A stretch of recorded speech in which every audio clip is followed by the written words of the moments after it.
Bon matin. Bon matin tout le monde. Je suis tellement nerveuse, on dirait que j'ai oublié quel jour on est matin. OK, on est le matin. On est le matin, on est dimanche, il est 10h. C'est notre 3e live. Ouais.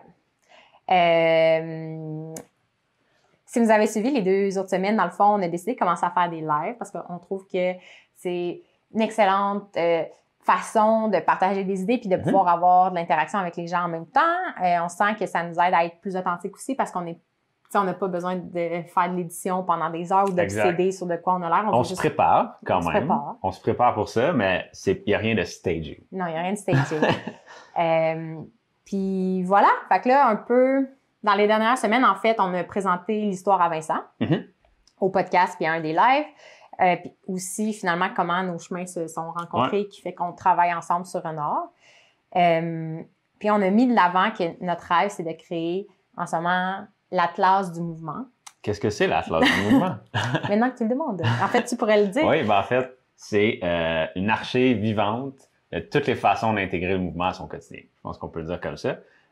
Donc, ça va se retrouver principalement sur le site web de renard.ca.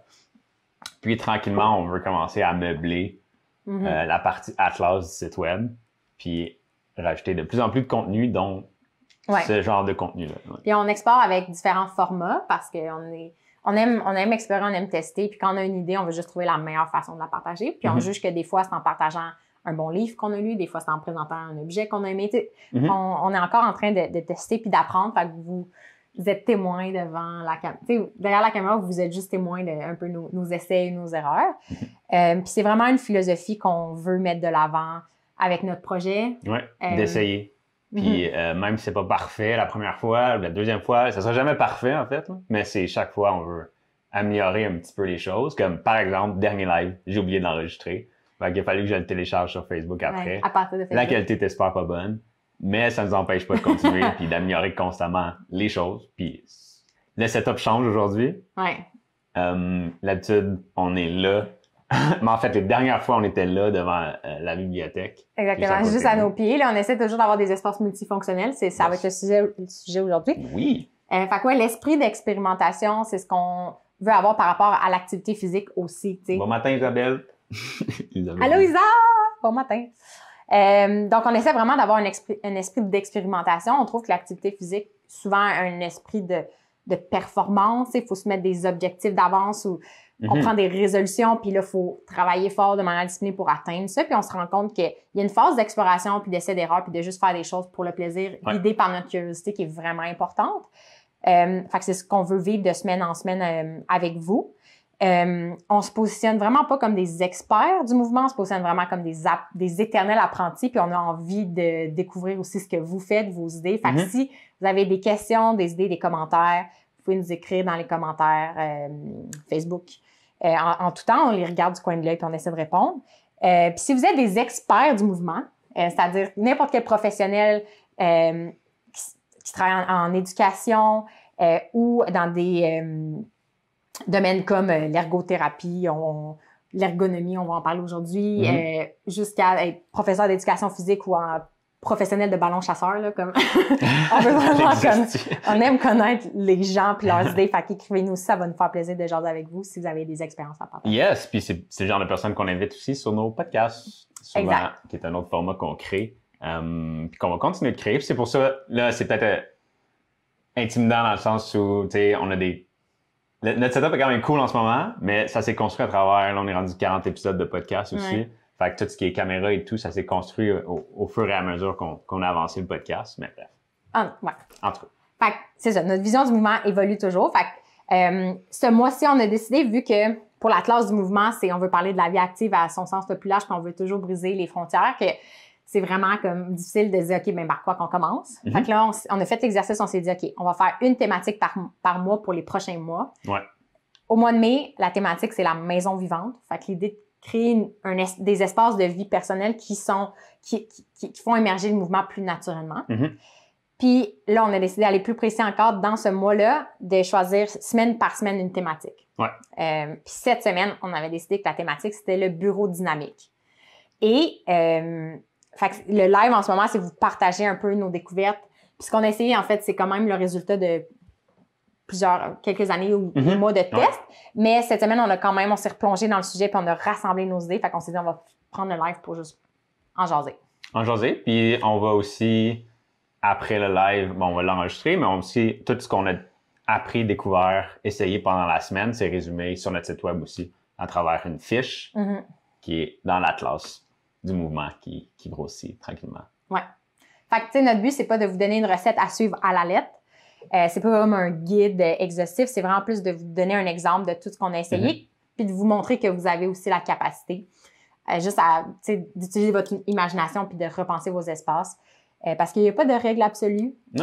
Personne ne vous oblige à avoir un bureau d'une certaine hauteur ou un un gros divan dans la pièce que vous préférez le plus. C'est à vous de faire ce que vous voulez. C'est un peu notre philosophie. Fait que, le talk aujourd'hui va être divisé en 3 sections. Un, plus repenser le bureau, la vie de bureau. Après ça, c'est de repenser nos mouvements, nos gestes, comment on voit une journée de travail. Puis la 3e étape, c'est là, on va parler de l'aménagement. Physique. Ouais.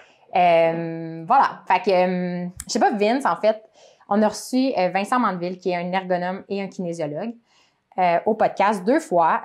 Puis il a vraiment transformé ma vision, la vision que j'avais de l'ergonomie. Mais mettons, avant le podcast, avant de parler avec Vincent, je sais pas, l'autre Vincent, toi Vincent, c'est quoi ta vision de l'ergonomie puis de c'est quoi un bureau ergonomique dans le fond? Ben, c'est drôle parce que à mon emploi que j'occupais là 8 ans, qui était plus du travail de bureau, on avait justement eu un ergonome qui était venu à notre bureau pour nous présenter c'était quoi l'ergonomie puis comment aménager notre poste de travail. Nous avait conseillé en fait pour comment aménager notre poste de travail. Puis c'était très statique dans le sens où c'était voici la position, la hauteur de chaise, que si tu es immobile dans cette position-là, c'est la position la moins dommageable à long terme. C'est un peu ça le principe de dire que si tu veux pas avoir mal au dos, puis des trucs comme ça, voici la position que tu dois avoir pour avoir le moins de chances possible que ça arrive. Fait que je pense que c'est une vision un peu de l'ergonomie qui est, en tout cas... Ouais. Ben, ouais, c'est vrai. Puis, ouais, c'est vrai. Moi, j'avais cette vision-là que c'était associé beaucoup aussi à des gadgets, de dire un ergonome sûrement va me recommander certains types de tapis de souris puis de souris. Ouais. Comme il y a une chose que tu peux trouver qui va régler la situation. Oui, exactement. Puis je riais parce que souvent, comme quand je pose des questions aux invités de podcast pour comprendre un peu c'est quoi leur domaine d'expertise, j'ai dit à Vince, pour être franche, j'ai l'impression que l'ergonomie, c'est un peu comme un comptable, ça a la vision que c'est quelqu'un avec des bas bras un peu conservateur. Puis, en tout cas, on en a ri parce que Vincent, en fait, il a complètement transformé notre vision de l'ergonomie. Pas moi, mais l'autre Vincent. L'autre Vincent. C'est ça. Fait que, notre vision un peu, c'était ça, là. C'était de dire, OK, ben je travaille à un bureau, puis quel angle devrait avoir mon coude? Quelle forme doit avoir ma chaise? Quel support lombaire je dois avoir? Puis en fait, c'est ça. Ce qui a fait que ça l'a flippé dans nos têtes, c'est que Vincent nous expliquait qu'il n'y a pas de position optimale. Et comme la citation qui est sortie la première fois, c'était la meilleure position, c'est la suivante. Puis même là, il a sorti une autre citation qui m'avait fait vraiment pleurer de rire parce que c'était un peu cheesy, c'était comme la beauté dans la transition. Fait qu'au deuxième podcast, c'est devenu plus poétique, là. Fait que la beauté dans la transition. Puis ça m'a vraiment fait du bien. Puis justement, Vincent, si vous écoutez ces podcasts, puis je vous l'encourage, il est justement pas du genre à dire un objet va vous sauver. Genre, tu sais, acheter tel bébé, telle chose ergonomique. En fait, il invite même les gens à être soucieux du discours marketing de certaines compagnies qui vont dire « Ah, ça c'est ergonomique », mais de vraiment se poser la question de en quoi ça nous sert puis qu'est-ce que ça nous apporte. Un peu comme les superfoods, de dire qu'il y a une chose magique ça, c'est vrai, qui va corriger ta santé, mais c'est la même chose pour l'ergonomie. Il n'y en a pas de chaise magique. Oui, absolument, exactement. Fait que de dire, au lieu d'être obsédé à trouver la position parfaite, puis toute la technologie qui va nous permettre de maintenir cette position parfaite-là toute une journée, il faut juste réaliser que le corps a juste besoin de mouvement constamment, puis que n'importe quelle position répétée, comme tout le temps soutenue, va être éventuellement nocive parce que ça amène une certaine fatigue, des problèmes de circulation, puis il y a comme plein de répercussions. C'est ça. Fait en ce moment, il y a une transition vers les bureaux assis et debout. Mm-hmm. Puis c'est le fun parce que ça amène une deuxième position. Fait que, soit on s'imagine assis ou soit on s'imagine debout. Ouais. Mais être debout tout le temps, c'est aussi une position statique et immobile. Si on essaie de se dire, OK, il faut que mes pieds soient en dessous de mes hanches, puis après mes bras restent là, puis on bouge plus. Mm-hmm. Ça reste aussi de l'immobilité si on fait. Ça serait pas la solution de juste tout le monde commencer à travailler debout tout notre corps de travail. Mm-hmm. Fait en fait, ça nous a fait réaliser que, OK, il y a assis, il y a debout, puis il y a plein de positions entre les deux, puis c'est de faire transitionner de une à l'autre qui va être bénéfique pour le corps. Une façon de le voir, c'est un peu comme si on était fait d'argile.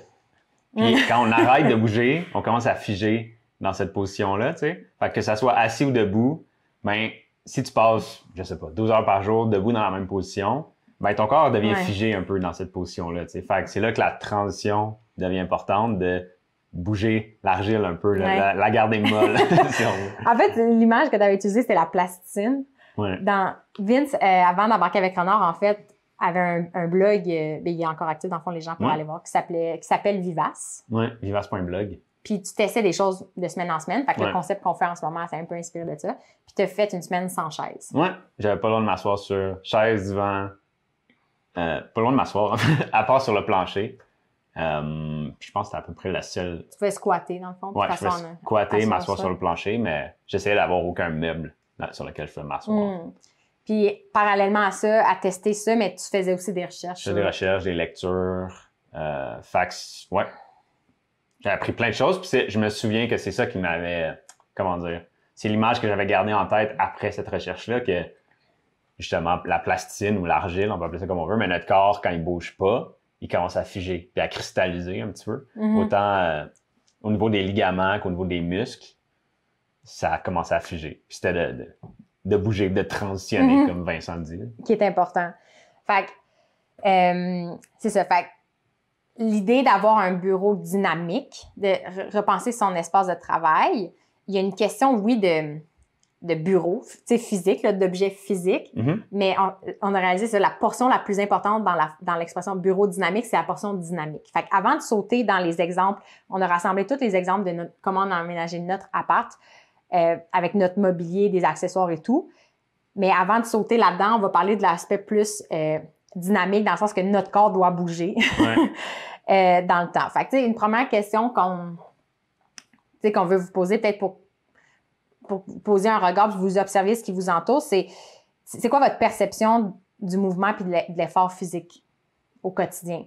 Est-ce que c'est que bouger, c'est, mettons, aller au gym, de squeezer l'entraînement physique au gym avant de commencer votre journée de travail, de peut-être en faire comme sur l'heure du dîner ou de le faire en revenant le soir. Ce qui fait que, tu sais, dans une journée comme ça, l'activité physique, c'est on est assis, on est assis, on est assis. À un moment donné, paf, on bouge, puis là, on revient assis, tu sais. L'image que j'ai en tête, c'est ça, tu sais. C'est comme un petit pic de mouvement, puis après, ça revient une ligne flat. Moi, c'était ça ma vie avant, là. Tu sais, c'était comme, je travaille dans un bureau, puis là, je vais au centre de sport après, ou je fais du sport un peu la fin de semaine. Ben, une façon peut-être de reformuler la question, c'est quoi la première chose qui vous vient en tête quand vous pensez à l'activité physique? Puis on vous invite à répondre. Dans le chat, on voit qu'il y a une personne. Salut Maude, je sais pas si c'est toi qui est là en ce moment. Maude peut-être, ou quelqu'un d'autre. Manifestez-vous. Puis c'est nous, avec les années, en fait, on a réalisé que toutes les recommandations comme sur l'activité physique, le loisir, convergent vers faut que le mouvement, on valorise les petits mouvements, puis qu'on imagine une journée comme étant plus une oscillation. Tu sais, comme que nos mouvements dans la journée oscillent puis varient énormément. Puis ça implique de valoriser les petits mouvements, comme bouger ses mains, faire comme les sensations de nos pieds sur le sol, faire bouger ses jambes, s'étirer, puis que notre journée soit beaucoup plus smooth, fluide, que juste avoir à maner un gros spike d'énergie, puis après d'être sédentaire le reste de sa vie. Puis OK, c'est Isabelle. Isabelle qui confirme que c'est elle qui nous écoute. C'est cute. Fait qu'on voit ça plus comme une oscillation. Puis, tu sais, vraiment, un autre déclic, c'était quand Cathy Bowman avait partagé l'histoire des athlètes sédentaires. Comme la recherche essayait de définir c'est quoi un niveau d'activité physique adéquat pour une journée. Puis, ils se sont rendus compte que même certaines personnes qui s'entraînent intensément, quelques heures par jour, c'est bon, là, mais ça compense pas toujours le fait que toutes les autres sphères de nos vies sont sédentaires. Du divertissement devant un écran ou du travail devant un écran ou même un travail physique manuel qui implique le corps, qui est spécialisé, dans le fond, un mouvement spécialisé qui essaie toujours les mêmes mouvements répétés. Ça a des effets nocifs dans le sens où tu uses ton corps juste de la même façon, fait que ça peut créer une fatigue, des douleurs, des blessures. Fait que finalement, tout le monde, que ce soit un travail de bureau statique ou un travail physique répétitif, gagne à amener une portion plus généraliste où on fait bouger le corps de plusieurs autres façons pour avoir une journée plus harmonieuse. Fait que dans l'aspect bureau dynamique, c'est pas juste l'aménagement d'un espace physique, mais c'est aussi nos comportements pendant la journée qui sont importants. Fait que c'est de prendre des pauses de manière comme quand on est à notre bureau, de changer de position puis de prendre des pauses actives. Fait que les pauses, on va toutes les explorer avec nos exemples de bureau tantôt. Tout ce qui est entre être assis puis debout. Mais au niveau des pauses actives, c'est encore une fois de regarder autour de ça puis de se dire, est-ce que notre environnement nous permet de bouger librement puis nous donne envie de le faire? Fait que parce qu'en 15 minutes, mettons, t'as pas le temps d'aller au gym faire ta pause active. Fait qu'il faut que ton environnement très local soit stimulant pour du mouvement. Parce que s'il faut que tu ailles loin, faire tes mouvements, ben tu ne les feras pas. Exactement. Comme tu dis, il y a des 15 minutes qu'on se dit « Ah, mais ça vaut pas la peine que je bouge juste pour 15 minutes, je vais aller au gym pendant 1 heure. » Mais si on voit les opportunités pendant toute la journée puis qu'il y a des petites pauses, on voit ça comme quelque chose qui est bénéfique, ben on voit il y a des opportunités partout, en fait. Ben oui. Puis c'est vrai, avant de parler même des pauses actives, c'est de dire, est-ce qu'il y a des comportements de travail qu'on peut amener en mouvement? Là, on en entend de plus en plus parler, mais c'est les meetings en marchant. Fait que faire ces appels en marchant, des meetings en marchant. Tu sais, en plus, c'est démontré que c'est bon pour le cerveau. Absolument.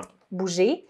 Puis aussi, Vincent Mandeville, pendant le podcast, a donné un exemple super intéressant de dire, tu sais, l'imprimante, au lieu de la mettre juste derrière ça puis qu'on a assez tiré le bras pour prendre notre feuille, est-ce qu'on peut le mettre dans une autre pièce? Puis ça fait qu'on va se lever puis aller chercher. Un autre étage, carrément. Un autre étage. Je commence à s'amuser avec ça. Pour ceux qui ont une maison à plusieurs étages. Nous, on a un petit appartement flat, c'est super calme. Mais, ou sinon, de dire, aller voir un collègue de bureau ou son partenaire, comme, se lever pour le faire. Parce que je pense que c'est ça le gag d'aujourd'hui, c'est que, comme moi, des fois, je me retiens, t'es dans la cuisine puis j'ai envie de te texter. Je voulais avoir des walkie-talkies parce que je trouvais ça vraiment cool. Pour t'appeler dans une autre pièce au lieu de me lever.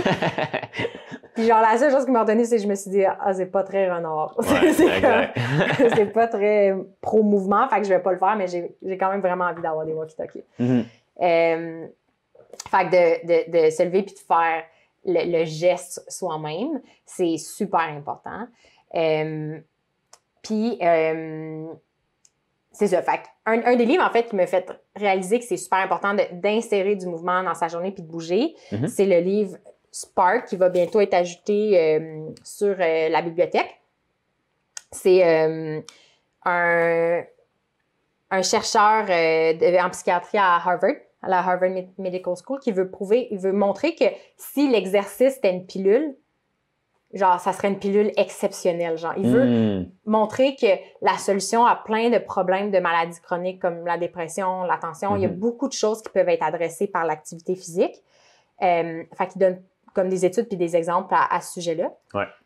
Puis ce qui explique, c'est que l'activité physique, c'est pas juste bon au niveau des hormones. Souvent, on se dit, on va avoir un high, comme le runner's high, là, on va avoir comme une montée. Ben, je m'en rappelle, je suis vraiment pourrite avec le nom des détails comme ça, mais comme quelle hormone va nous rendre vraiment heureux. Mais au niveau hormonal, mettons, ça va nous rendre plus heureux. Mais il montre aussi que l'activité physique aide la création de nouvelles neurones dans le cerveau. Puis moi, ça m'a vraiment fait du bien d'entendre ça parce que souvent, je voyais, tu sais, quand je posais la question, c'est quoi votre vision de l'effort physique ou de l'activité physique? Je me disais, j'ai un temps de travail, puis j'ai un temps d'activité physique. Puis si je fais de l'activité physique, je gruge mon temps de travail. Puis c'est du temps que je passe plus sur ma business, c'est du temps que je passe plus sur X, Y, Z projet. Comme si ton cerveau était à off. Exactement.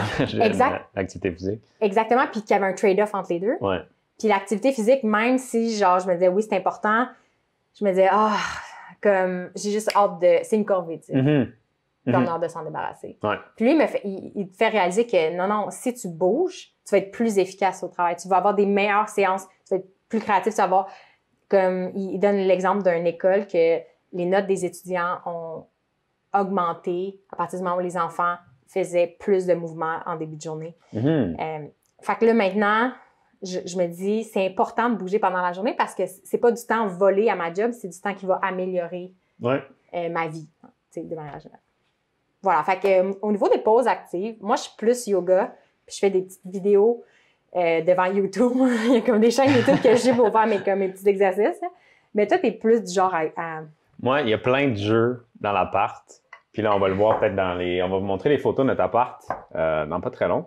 Mais déjà, ce bac-là, je suis un grand fan de hockey. J'aime beaucoup jongler.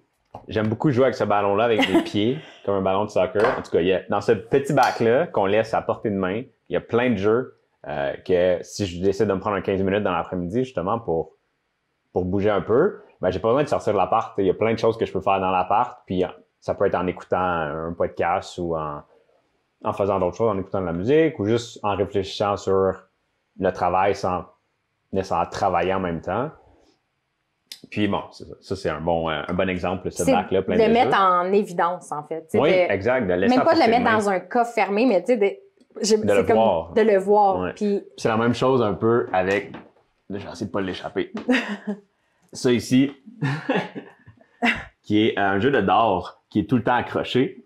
Puis c'est probablement la chose que j'utilise le plus dans la journée pour faire des pauses actives, là, juste d'aller dans différents endroits dans la pièce puis essayer de lancer les dards sur une cible. C'est des mouvements, tu sais. Puis c'est de la précision, puis c'est pas c'est pas de la course, mais c'est des mouvements. Ça te fait décrocher du travail, ça te fait une pause. T'as aussi, là, on a tout rassemblé autour de nous, on le voit pas dans le corps, mais comme il y a plein d'affaires. Je pense que un truc que tu utilises beaucoup, c'est la planche d'équilibre. Pour faire une démo, ça va sur ça. Puis là, tu mets tes pieds là-dessus. Puis on garde l'équilibre. Fait que, ou juste le rouleau, puis être en équilibre juste sur le rouleau. Oui, ça, c'est nouveau. Je pense que ça démontre bien ton esprit d'expérimentation. Moi, quand j'apprends quelque chose, je suis du genre à aller lire les règles puis à regarder. Mettons pour les dards, j'aurais été du genre à aller voir des vidéos YouTube pour savoir c'est quoi la bonne technique de lancer de dards. Vince va juste prendre les dards puis j'aime ça prendre sur le tas. 15-20 minutes par jour, il va juste lancer des dards, il va se mettre à un autre bout de l'appart puis il va lancer en angle sur le mur. Comme, il va essayer plein d'affaires puis de jour en jour, il s'améliore. Ben là, fait que t'as fait de la planche d'équilibre pendant un bon moment puis à un moment donné, t'as enlevé la planche puis tu faisais juste le petit singe sur le rouleau, là, comme les ours dans les cirques. Là, comme... Ouais. Ça vient de vidéos, en fait. Une vidéo, je pense que j'avais vu d'un professionnel de planche à neige qui faisait cet exercice-là. Puis j'avais trouvé ça intéressant. Puis quand j'ai vu qu'on avait le rouleau, ben j'ai fait je peux le faire. Moi aussi. En tout cas. OK. Ouais. Puis récemment, j'ai acheté une autre planche. Oui. Une autre planche d'équilibre qui, en fait, elle va comme ça. Puis on peut se balancer, que je trouve un peu plus sécuritaire pour faire en travaillant, mettons, sur un clavier. Là, ça demande un peu moins d'attention. Quoique Vince a utilisé l'autre planche aussi pour son clavier. Puis ce que j'aime aussi, c'est qu'elle peut servir de toutes sortes. Oui, ça devient une table, ça peut être une chaise aussi. C'est vraiment un truc multifonctionnel. Qu'on adore. Puis pour les pauses actives, ce qui est le fun aussi, c'est que ça peut être tout et n'importe quoi, puis ça n'a pas besoin de coûter cher, mais comme ces petits poids-là, je les ai trouvés dans une friperie. Dans les friperies, pour vrai, c'est une mine d'or de trucs de sport en tout genre, comme des petits poids, des 15 livres. Il faut souvent y aller plusieurs fois là, pour trouver ce genre de trucs-là. Là. C'est rare que tu y vas une fois puis tu trouves plein de choses, mais nous, on y va une fois de temps en temps dans les friperies, puis on peut avoir des belles surprises comme ça. Oui. Puis c'est vraiment de les mettre en évidence. Au début, ils étaient comme en dessous de nos classeurs. Puis là, récemment, je m'entraîne en après-midi puis je les laisse sur le côté. Fait que je vais être tentée quand je marche dans l'appart pour me dégourdir, de prendre des poids puis de faire quelques mouvements. Puis c'est de briser l'inertie qui fait du bien. Des fois, des fois, ça te tente vraiment pas, mais tu fais un premier geste puis t'es comme « Ah, c'est fun! » Puis là, t'en fais un autre puis là, ça crée un petit momentum. Ça donne envie de continuer. Yes. Une autre chose assez classique que beaucoup de gars ont, c'est une barre à chin-up dans le cadre de poids. Oui. Chose qu'on a juste ici. Moi, je remarque un peu, comme tu dis, de briser l'inertie, c'est que souvent, la première chose que je vais faire, c'est me suspendre. avant même de commencer à faire des pull-ups ou commencer à faire des chin-ups, c'est de juste s'accrocher à la barre puis se suspendre. Puis on dirait que naturellement, là, OK, ben tant qu'à être là, je vais faire un pull-up aussi. Puis tu sais, mais de pas se faire... En tout cas, moi, ça me freine quand je me dis il faut que j'aille faire 20 pull-ups. Puis là, je regarde la barre à pull-ups. Puis on dirait que ça devient plus le fun. C'est moins un jeu. Tandis que juste s'accrocher, balancer un peu, commencer à faire des pull-ups, on dirait que ça dégourdit le corps. Puis c'est plus progressif. T'sais. C'est le one push-up rule qu'on a vraiment aimé, que je m'en rappelle plus pantoute où on l'a entendu. Mais c'est de dire, au lieu, c'est ça, c'est exactement ça. De dire, au lieu de dire, faut que je fasse 500 push-ups ce mois-ci, c'est de se mettre l'objectif d'en faire un par jour. Puis là, ça te met vraiment en perspective que c'est impossible d'échouer. Là.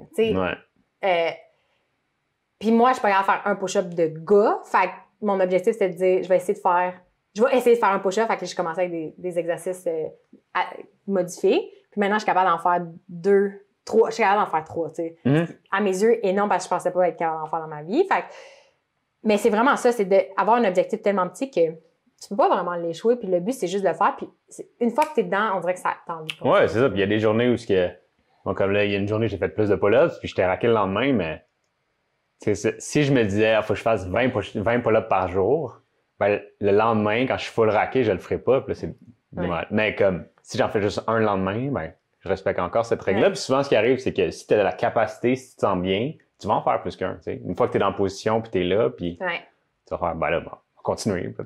Moi, une push-up rule, c'est un peu ça. Une fois que tu es dans la position, ben, c'est capable de pas en faire plus. Puis, c'est ça. Fait que là, on parle de pause à l'intérieur, mais on vous encourage pas à tout repenser l'intérieur puis à plus sortir. En fait.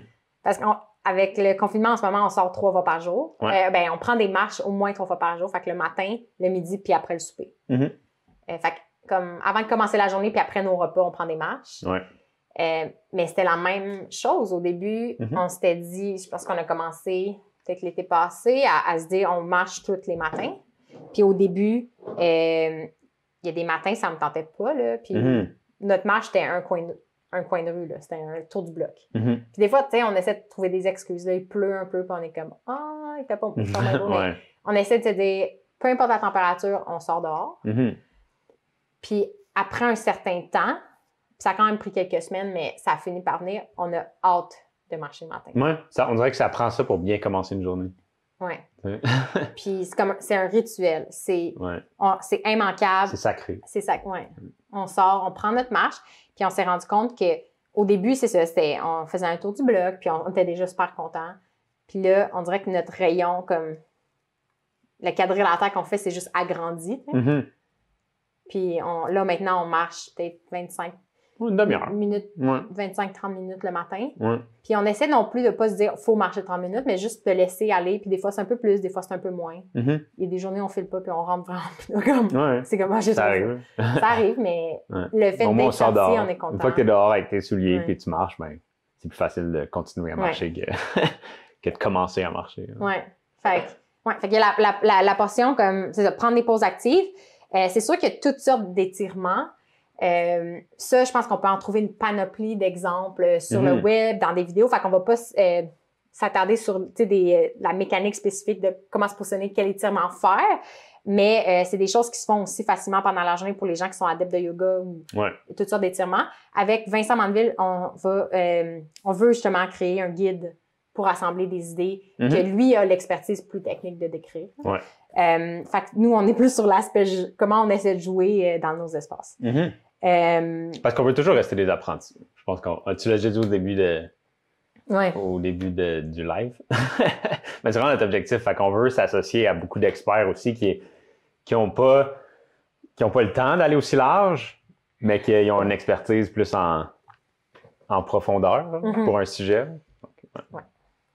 Voilà. Fait qu'en termes de...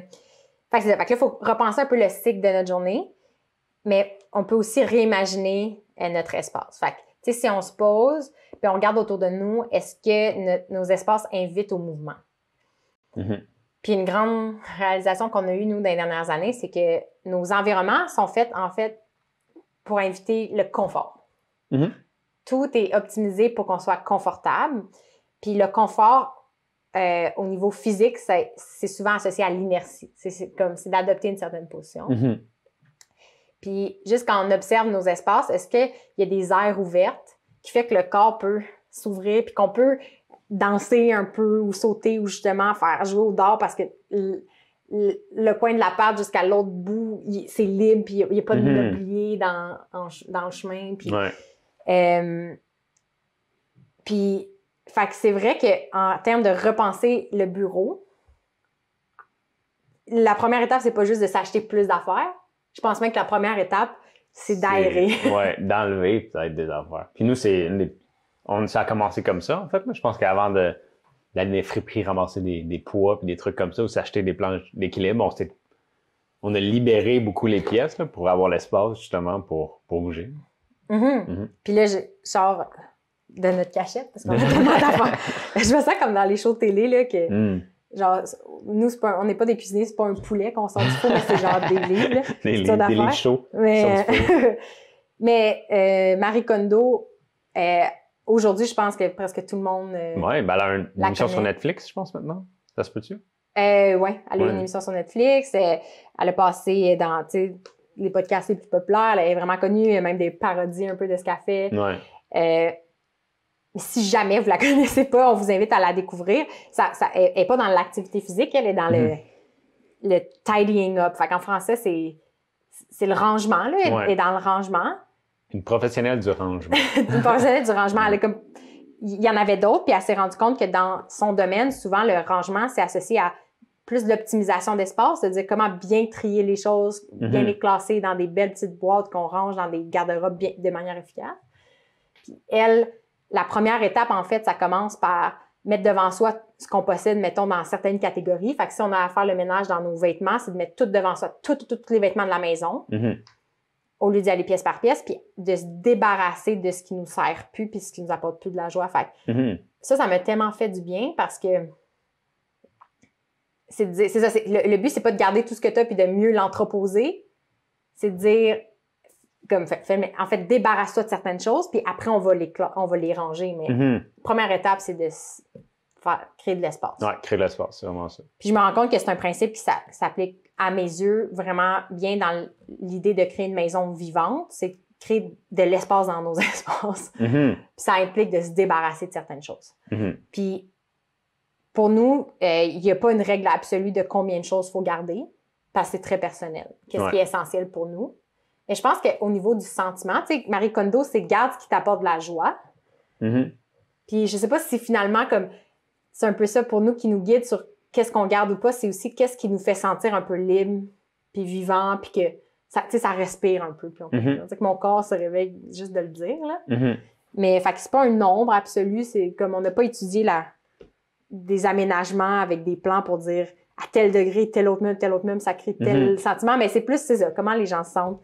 Dans leur c'est très abstrait, c'est très émotionnel, mais c'est vraiment puissant là, quand tu comprends et tu le fais pour de vrai. Oui. Fait que c'est ça, de créer de l'espace. Puis après, l'autre exercice qu'on a fait, on a essayé de réimaginer chaque pièce de l'appart. Parce que souvent, une maison va être compartimentée, puis ça a vraiment du bien. Mais des fois, pour réinventer nos espaces, il faut décompartimenter les choses puis les shaker un petit peu pour les réorganiser à notre façon.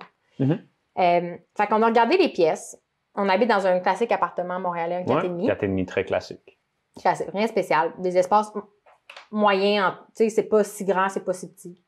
Deuxième étage, fait qu'on n'a pas de cour, on a un balcon. Exact, on n'a pas de cour. Puis, il faut aussi considérer, on essaie de faire attention pour pas faire de sauts puis trop de bruit pour les voisins en dessous. Il y a certaines activités qu'on ferait, mais on essaie d'éviter les jumping jacks en général.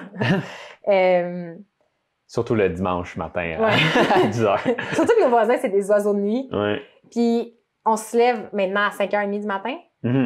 Et eux, des fois, à 6h, quand on se levait, vers 6h30, 7h, ils n'étaient pas encore couchés. Oui, on les entend encore jaser. On les entend encore jaser. On pense que c'est des musiciens qui ont une vie comme complètement opposée à la nôtre. Mais on essaye de les respecter pour qu'ils nous respectent aussi.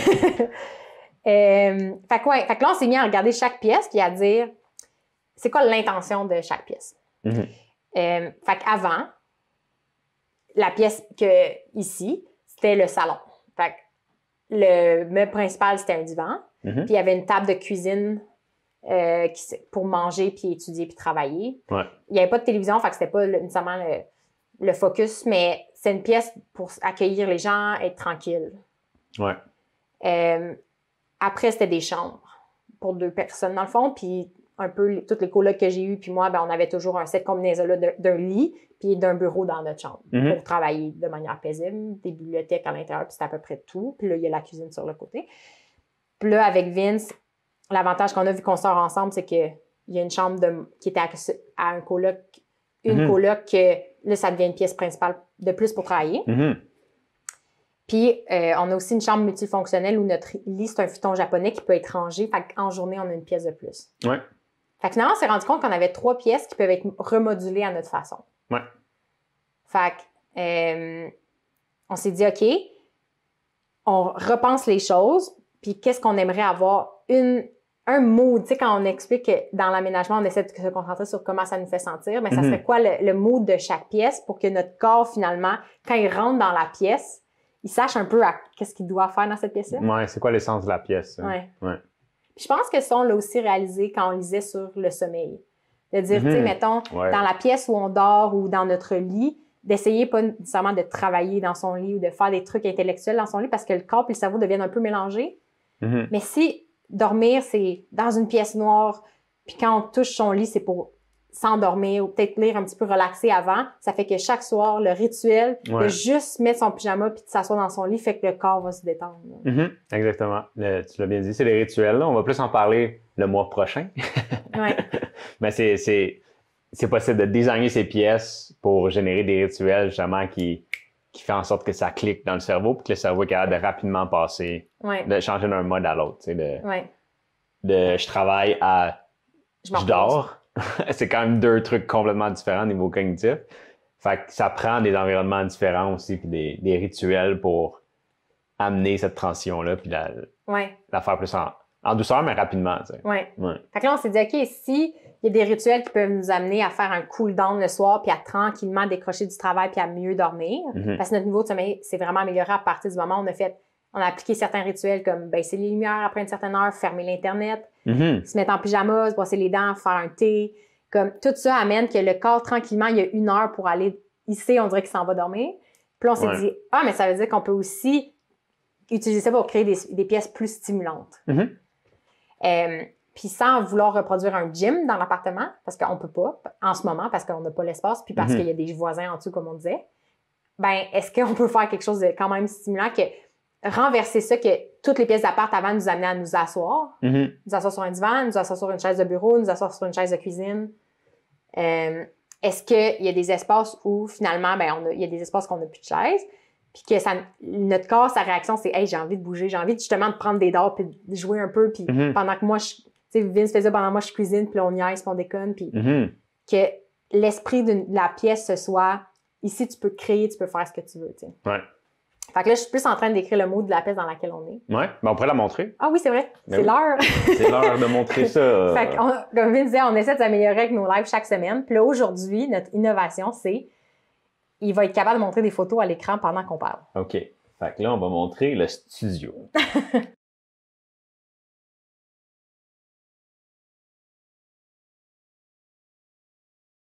Mettre, notre... OK. Ah! Super. Okay. On est revenu. Fait que, ouais, ce qu'on voit, ça, c'est un aménagement très classique de cette pièce-là. Mais ce qu'on trouve le fun, c'est que, c'est ça. Fait que le but du studio, c'est que notre corps sente qu'il peut bouger librement un petit peu parce qu'il y a de l'espace. La table que vous voyez, c'est comme 3 billots de bois avec une planche en vitre. On peut la bouger. On la bouge fréquemment de pièce en pièce. Il n'y a rien qui est fixe. Fait qu'on peut prendre le top, l'amener dans une autre pièce. Après ça, on apporte une bûche à la fois, qui sont quand même lourdes. Même ça, en soi, c'est des mouvements. Là. Ouais. Fait que souvent, dans une autre pièce qu'on va vous montrer après, cette table-là va transitionner entre les 2 pièces en fonction de ce qu'on veut faire, en fait. Exactement. Puis avant, j'avais une table basse Ikea que j'adorais parce que, en fait, c'était pas une table basse initialement. On a coupé les pattes, mais ce que j'adorais, c'est qu'il y a des panneaux qui... Tu sais, c'est une table à rallonge. Fait qu'elle était petite, mais elle pouvait vraiment s'agrandir. Mais ce que j'ai réalisé avec le temps, c'est que, tu sais, elle se transportait un petit peu mal de pièce en pièce, puis elle pouvait juste rester à un endroit. Comme là, les bio, on pourrait les mettre dans un coin puis ranger la vitre puis ne plus avoir de table si on veut, tu sais. Utiliser les bio pour s'asseoir ou pour jouer, c'est aussi une option. Fait on aimait que c'était une autre couche de multifonctionnel. Fait que la table, finalement, on l'a vendue, quelqu'un était full heureux. On l'a vendu sur Kijiji. Puis on voit aussi la barre à pull-ups, il y a des plantes au-dessus. Puis c'est justement, ça, je crois qu'on a un article sur honor.ca pour ça. Je me souviens plus du nom de l'article par contre. Mais l'intention, c'était une barre à pull-ups. Si c'était juste la barre à pull-ups qui était là, on peut facilement l'oublier ou elle disparaît. Puis les yeux sont pas attirés nécessairement vers cet endroit-là de la pièce. Puis là, en mettant des plantes au-dessus, on va souvent regarder les plantes, on dirait que les yeux sont attirés par les plantes. Puis là, ça nous rappelle que la barre à pull-ups, c'est juste là, juste en dessous. Puis juste en faire aussi des pull-ups avec des plantes de chaque côté. On dirait que la vibe est différente. Là. C'est comme si on était sur une branche et qu'on faisait des pull-ups. À défaut d'avoir un arbre dans lequel grimper dans l'appart, on a une petite barre en métal qui est camouflée par des plantes. Quand même. Exactement.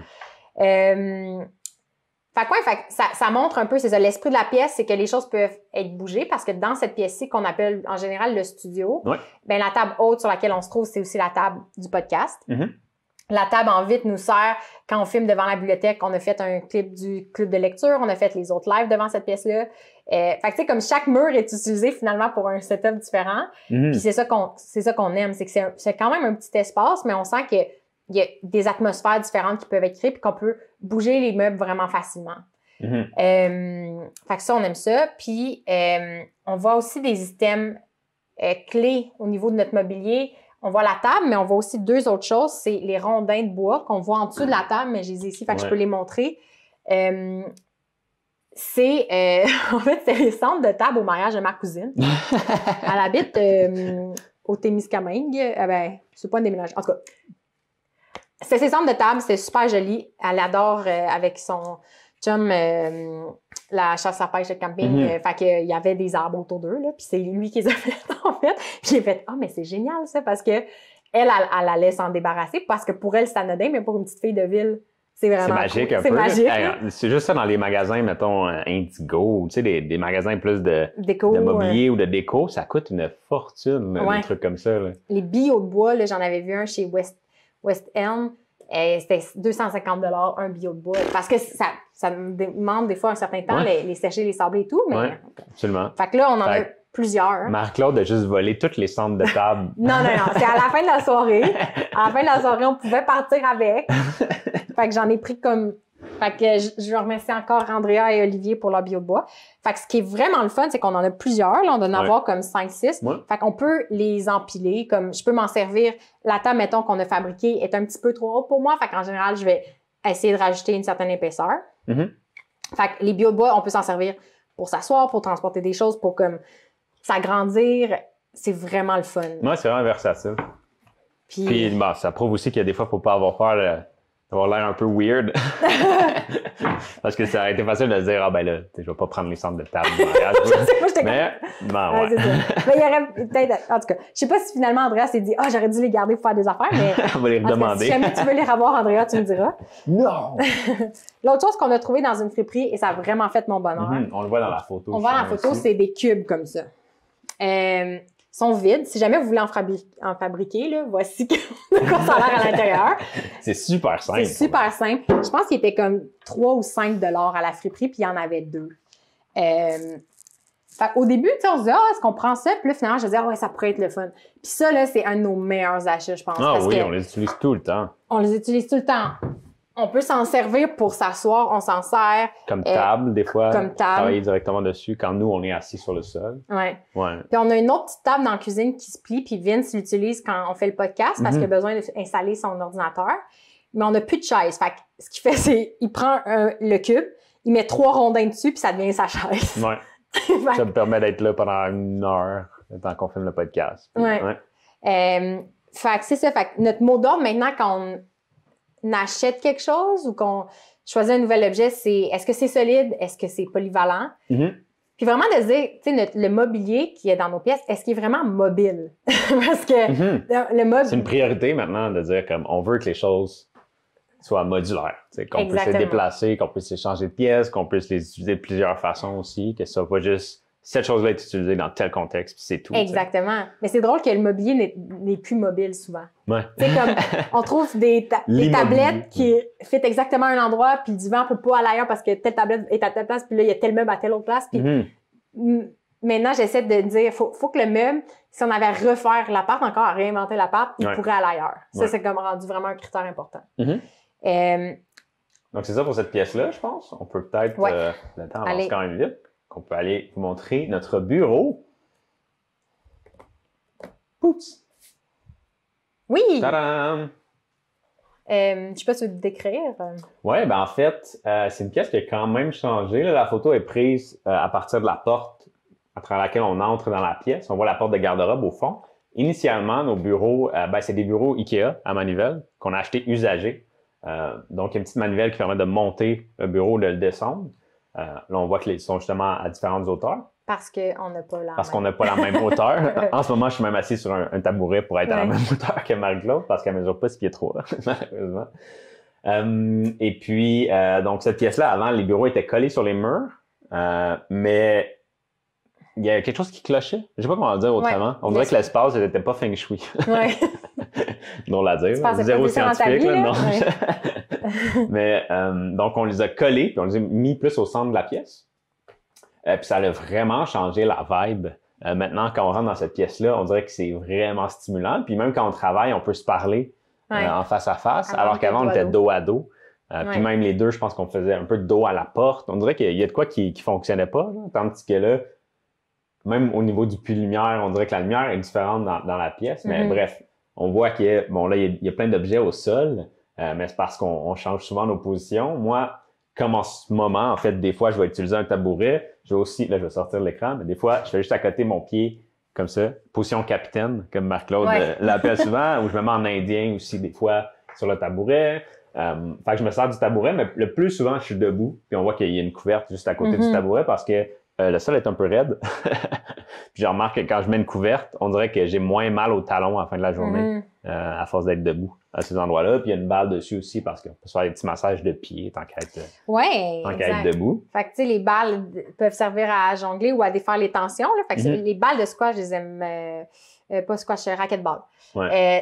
Sont comme assez molles, mais tu sais, on peut faire toutes sortes de choses avec des balles de tennis ou de baseball. La dureté peut changer l'expérience. Ça fait du bien des fois de se masser avec. Puis c'est ça, d'avoir en dessous de ses pieds. Juste d'avoir l'option, c'est quand même vraiment le fun. D'ailleurs, elle était à mes pieds en ce moment. Puis si tu retournes à la photo, de mon côté à moi, je dois dire, c'est vrai, je travaille un petit peu moins souvent debout ou vite, mais moi, j'adore être assise sur mes genoux ou en indien. Ce qu'on voit au sol, le gros cube, en fait, c'est quelque chose que j'ai fabriqué avec mon père. Je voulais comme quelque chose qui servait de rangement, puis de manière très arbitraire, j'avais décidé la longueur selon la longueur de mes propres jambes. Fait que le but, c'était de me dire, si je veux m'asseoir avec les jambes sur la longueur, c'est fait pour moi. Genre, puis ça rentrait sur le bord de la fenêtre dans une autre pièce pour avoir une espèce de stylo, coin de lecture, mais aussi de rangement. Parce qu'encore une fois, j'aime les trucs multifonctionnels. Fait que je me disais, tant qu'avoir un banc puis que ce qu'il y a en dessous, c'est vide puis ça sert à rien, ben je vais ranger des choses. Finalement, c'est quand même vraiment massif. Il est un petit peu dur à le déplacer, mais je peux quand même le pousser puis le ramener si je veux me mettre debout.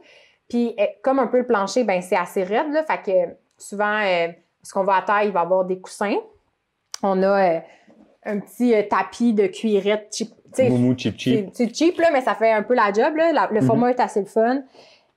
Puis, une autre chose dont je ne connais pas le nom, c'est peut-être un bossu, mais moi, je l'ai appelé Boubou. Boubou le bossu. Encore une fois, ça, c'est un achat de friperie qui a dû coûter peut-être 4 $. Puis si je me rappelle bien, je pense qu'il était encore dans sa boîte. Là. Il y a des choses flambant neuves des fois qu'on trouve. Comme pour la petite balle bleue, c'est vraiment texturé. Là. Fait que ça fait comme des massages de pieds en même temps. Puis c'est juste assez mou pour que... On dirait que la cheville a besoin de travailler l'équilibre aussi. Là. Quand tu es dessus, on dirait que ça ajoute un mouvement... Oui. Puis il y a 2 textures, là. Fait que quelque chose de plus piquant ou moins piquant. Puis même, on peut le gonfler à la dureté qu'on veut. Fait que ça aussi, c'est le fun.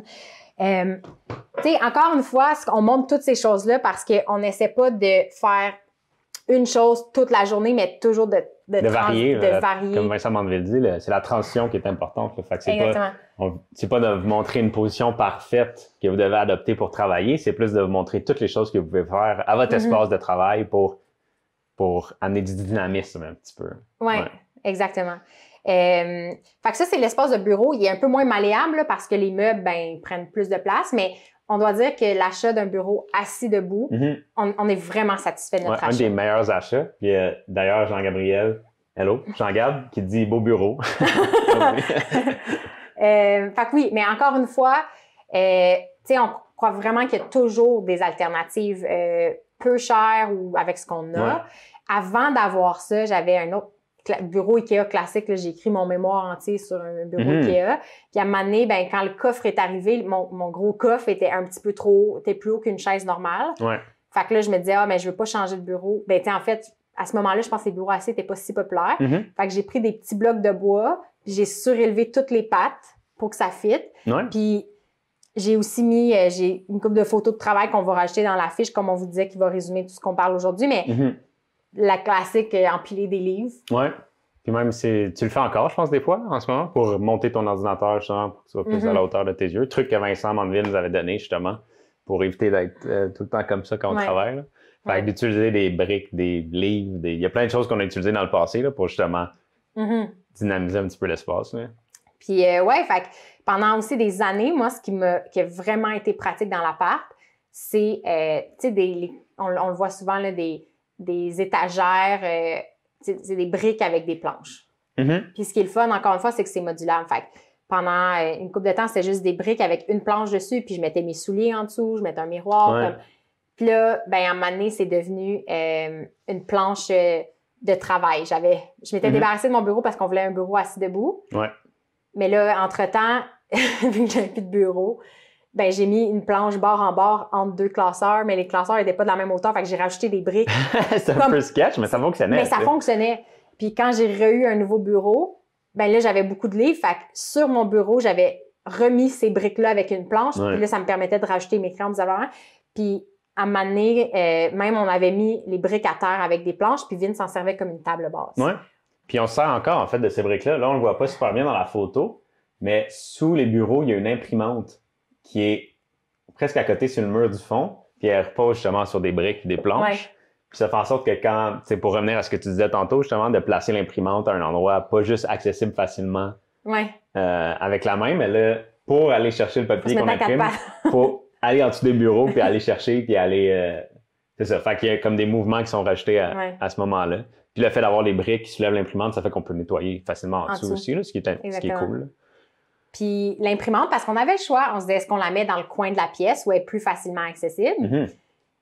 Puis là, on s'est dit, non, on va le mettre en dessous, comme ça va nous obliger à s'accroupir. Vince adore squatter, là. J'ai des photos de lui où il squatte sur son tabouret. Comme il squatte tout le temps, tu sais. Mais là, vu qu'on n'a pas mis l'imprimante dans le coin de la pièce, ben là, ça circule mieux. Comme Vince le montre. À la place, on a mis un jeu de poche. J'ai le jeu de poche à mon grand-père qu'on savait pas où mettre, qui était derrière une porte qu'on n'utilisait pas. Mais là, vu que tout l'espace autour de nos bureaux est libre, ben on dirait qu'on a plus envie aussi de bouger puis de jouer. Fait que là, maintenant, le jeu de poche est dans le coin. Puis on a juste assez de distance pour que ce soit un petit peu difficile. On est quand même proche. Mais c'est une autre affaire qu'on laisse les poches sur le coin du bureau, puis de temps en temps, ben, on peut juste bouger puis jouer. Puis là, on voit pas tout ça dans la photo, mais en fait, on a fait plein de photos hier parce qu'on est en train de, justement, comme on dit au début, construire une fiche sur les bureaux dynamiques.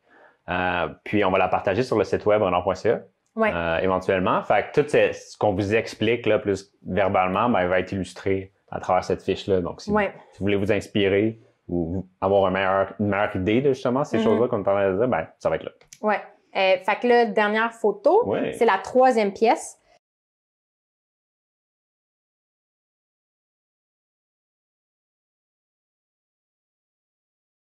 Sensorielle est importante, puis quand même, c'est comme du gros tressage de laine. Fait qu'il est un petit peu mou. On a plein de coussins puis de couvertes dans le coin. Fait que quand on arrive dans cette pièce-là, on a envie de s'asseoir au sol, on a envie c'est comme plus un mode cocooning, fait qu'on fait beaucoup de lectures, là. Des fois, moi, quand j'ai besoin de faire certains types de rédaction, puis je veux me calmer le système nerveux, je vais dans cette pièce-là. Puis ça met aussi en lumière un autre élément qu'on a des fois complètement oublié dans nos maisons en termes d'aménagement, puis c'est le plancher. Le sol.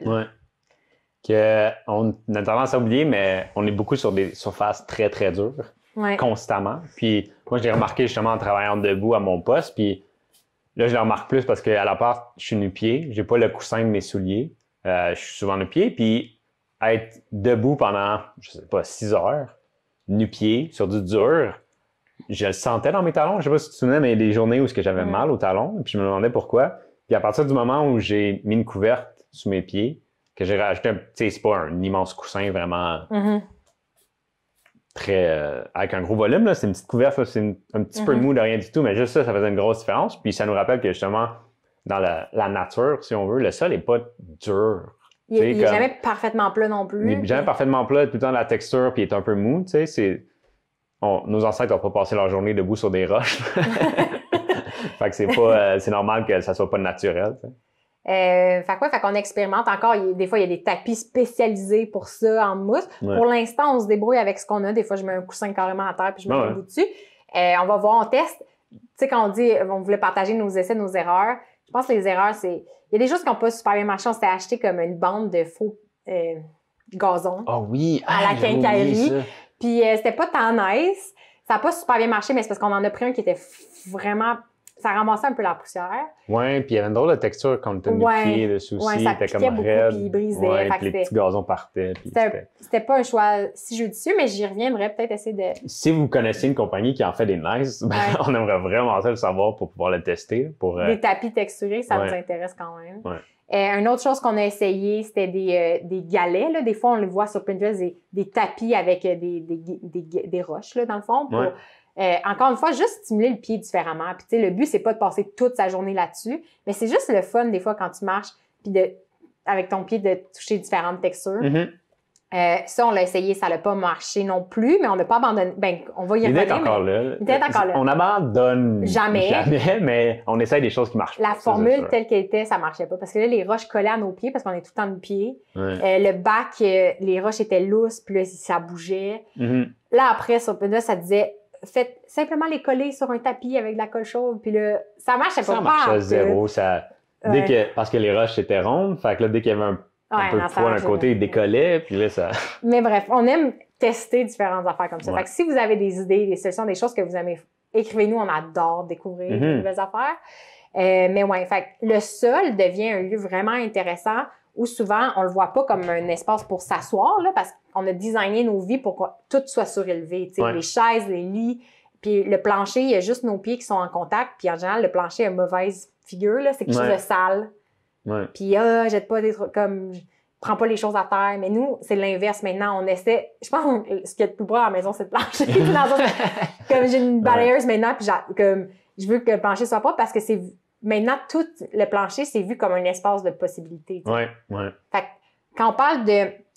Dans le fond, on a dit on avait une intention par pièce.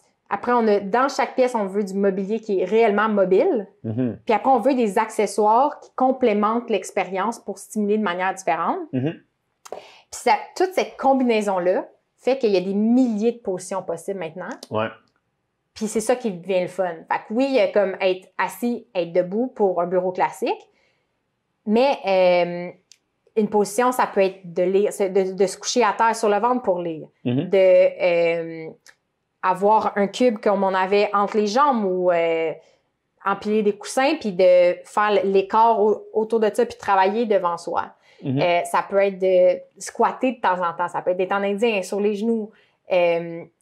Moi, des fois, même, je me mets en petite boule. En tout cas, il y a comme plein de photos qu'on va avoir, qu'on va rajouter dans la fiche pour montrer que il y a plein de possibilités. Puis quand on montre un exemple, c'est pas pour vous devez absolument faire ça, mais plus pour dire on a la permission de faire ça. Puis c'est le fun de se dire que c'est ça, la solution, c'est plus la quête de la position optimale. Non. Mais d'essayer. D'être créatif, puis d'essayer plein de choses, puis de varier ses positions. Ouais. Fait qu'un dernier livre qu'on peut montrer, qu'on a rajouté sur le site web hier, c'est Don't Just Sit There de Cathy Bowman. Je vais dire, c'est pas ma couverture la préférée. C'est pas super sexy, là. Ça a l'air un peu plate, mais elle adresse justement dans ce livre-là le mythe que sitting is the new smoking. T'sais, elle veut vraiment insister sur le fait que s'asseoir en soi, c'est pas mal. C'est si on est assis dans la même position tout le temps. Puis qu'il faut juste varier. Fait qu'elle, elle a le même message, en fait, que Vincent Mandeville avec, de dire la meilleure position, c'est la suivante. Puis Cathy Bowman, c'est un livre super pratico-pratique. Il n'est pas très épais, il se lit super rapidement. Fait qu'une portion, c'est plus idéologique. Puis l'autre portion, c'est elle donne des exemples d'aménagement de bureau. Encore une fois, c'est des photos de ses fans qui ont envoyé sur comment ils ont aménagé, patenté un bureau simple à la maison. Le reste du livre, c'est des étirements des mouvements de petite amplitude puis des étirements qu'on peut faire dans son espace, qu'on va appliquer d'ailleurs. Dans ces livres-là, elle parle aussi d'alignement puis de bonne posture. C'est quelque chose qu'on n'a pas parlé pendant le live. Ouais. Parce qu'on juge qu'on ne veut pas rentrer en détail là-dedans. On préfère que, mettons, Vincent Mandeville l'explique. Hey, on a tellement dit son nom, en tout cas. Merci, Vincent. Fait que c'est quelque chose qu'on va essayer d'inclure dans le guide, là, de dire, OK, mais si je veux être debout, est-ce qu'il y a une meilleure position pour être debout? On en parle dans le podcast avec Vincent Mandeville. Ouais. Dans le podcast, il explique aussi comment bien s'asseoir. Ouais.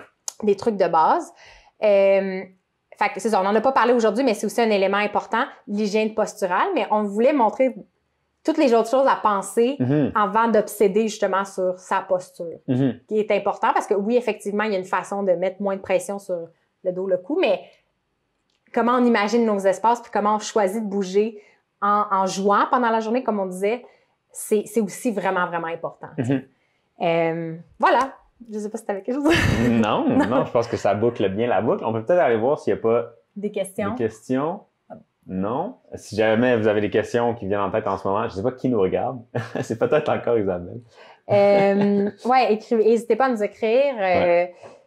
Et voilà. Donc, oui, n'hésitez pas à nous contacter. La semaine prochaine, on va, dans le thème du mois qui est la maison vivante. Cette semaine, on va parler de bureau dynamique. La semaine prochaine, on va parler de jungle intérieure ou de forêt intérieure, si on veut, parce qu'il n'y a pas de jungle au Québec. Non. Peut-être une forêt intérieure. Une forêt. Quoi qu'on a beaucoup de plantes tropicales, mais en tout cas. Fait que, on a déjà eu une invitée, Sarah Anne Nagui, on parle de plantes. On a un podcast qu'on a enregistré qu'on va diffuser bientôt où on parle de faire son premier potager. L'importance de la nature autour de soi pour bouger puis pour apprendre à prendre soin de soi. C'est un peu ça. Un peu comme... Parce pour nous, la nature amène le mouvement aussi. Comme on dit avec la barre pull-ups, le fait qu'il y ait des plantes autour, on dirait que c'est invitant, c'est comme humain de vouloir interagir avec la nature.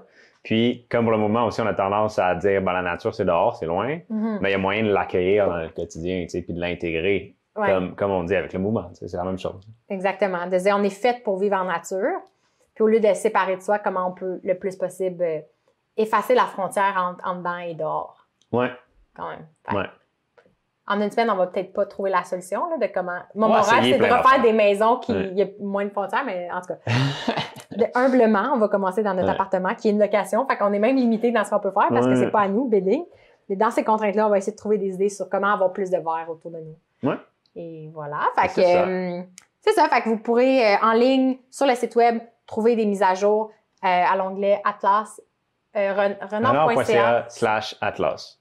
Ouais. Puis, comme d'habitude, il y a toujours des nouveautés dans l'onglet, dans la page radio et bibliothèque parce qu'on fait des mises à jour. Ouais. Et voilà. Merci d'être avec nous. Et si vous arrivez à ce moment-ci, comme je vois que quelqu'un vient d'arriver, excuse-moi, la vidéo va être sur YouTube après. Donc, on enregistre les lives. Ah oui, c'est vrai. C'est ça. Ils vont être disponibles. Puis, ils restent disponibles sur Facebook. Donc, voilà. Bon dimanche. Bon dimanche matin. Puis, on se voit la semaine prochaine. Ça va être samedi. Samedi à 10h. Samedi 10h. Bye bye.